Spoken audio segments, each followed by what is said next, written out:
asociācijas padome un iedomājieties, ko viņam es saķēru galvu, kaut ko tādu dzirdot, es neceru, tas ir iespējams. Pasies, ko ir izdarījusi Latvijas banka. Tiešām, ka viņi man stāstīja uz to muru, kas ir uzražots un kam jau ķērusies klāt bankas ielikt pie sevis kā vadlīnijas, kā, paskatieties, šis ir nopublicēts Latvijas bankas mājaslapā. Šeit izstrādāt vadlīnijas dabas daudzveidības labvēlīgās un nelabvēlīgās saimniecības darbības identificēšanai. Iedomājieties, ko šis dokuments pasaka. Latvijas banka sāk mācīt zemniekus, kā turēt pareizi lopus, kādā veidā veikt saimniecisko darbību. Un šeit ir izstrādāts dokuments, Latvijas banka, Kušner kungs ir izstrādājis dokumentu Latvijas bankā un publicēts Latvijas bankas mājaslapā, kā pareizi veikt lauksaimniekiem darbību. Šo dokumentu ir paņēmuši bankas, un jau viņam bankām kā vadlīnija jāņem, kā vērtēt bankām lauksaimnieks, kas nāk pakaļ kredītam, un kas ir labi, kas ir slikti. Paskatieties, ko viņi ir izdarījuši. Es vispār biju mēms, es necēju, ka Latvijas banka kaut ko tādu spēja vispār iedomāties. Latvijas banka sāk mācīt zemniekiem, kā turēt lopus.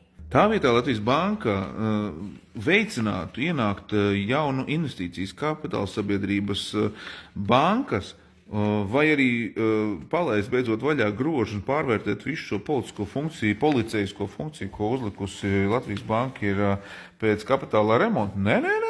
Pasāk izstrādāt vadlīnijas, kā uzvesties lauksaimniekiem. Tad paskatīsimies, kas tad tur ir. Šo ir izstrādājis, es nosaukšu to Latvijas bankas padomes padomnieks un ilgtspējas virziena vadītājs Edvards Kušners.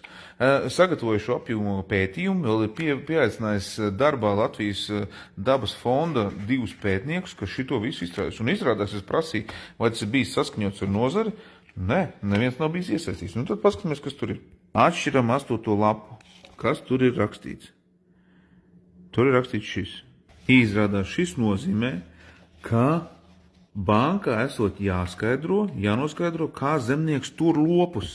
Ja lopi tiek turēti kūtī un netiek laisti brīvvaļā ārā, tas ir slikti, tas tiek vērtēts kā negatīvs sekas uz uzņēmējdarbību, uz ilgtspēju.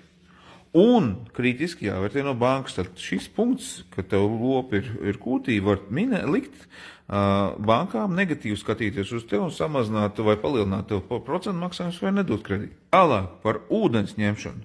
Tā. Ūdens patēriņš. Ieteikts ierobežot ūdens ņemšanas no ūdens tilpnēm virs 10 kubmetriem dienā. Ko darīt karstās vasarās? Atstāt lopus bez ūdens, lai vienkārši tie nosprāgst? Jā, tā rakstīts. Ja tu neattieksies ilgspējīgi pret ūdens patēriņu tilpni, lopi ir sekundāri. Tad vēl tāds punkts - dzīvnieku migrācijas ceļu pāraušana. Ja tu esi pārāvis savā zemnieku teritorijā dzīvnieku migrācijas ceļu, cūkas tur iet pāri ielai vai kā, un tu kaut kādā veidā esi ietekmējis to, viss, tu neesi izveidojis alternatīvu risinājumu, tad tu saimnieciskā darbība var tikt vērtēta kā vidēji nelabvēlīga, un tas var ietekmēt kredītu pieejamību. Super. Iedomājies šis, un te ir neskaitāms. Šis viss bankām ir pa punktiem šādi jāvērtē. Jūs stāties priekšā, kādu birokrātiju šis rada bankai, ka vienkārši ir jāvērtē pēc šī lauksaimnieki? Katru punktu pārbaudīt? Uzņēmējiem ir jānes, ka viņš ir tāds un šitāds. Un mēs runājam par birokrātijas samazināšanu, par produktivitātes palielināšanu, un šitādi dokumenti. Jūs 3 priedēs esat apmaldījušies Latvijas bankā. Es nekavēties šo vajag ravēt ārā. Kas vispār šis tāds ir? Latvijas banka saka, jāveicina ekonomika, jāveicina investīcijas un produktivitāte jāuzlabo. Un šis ir pilnīgi pretēji.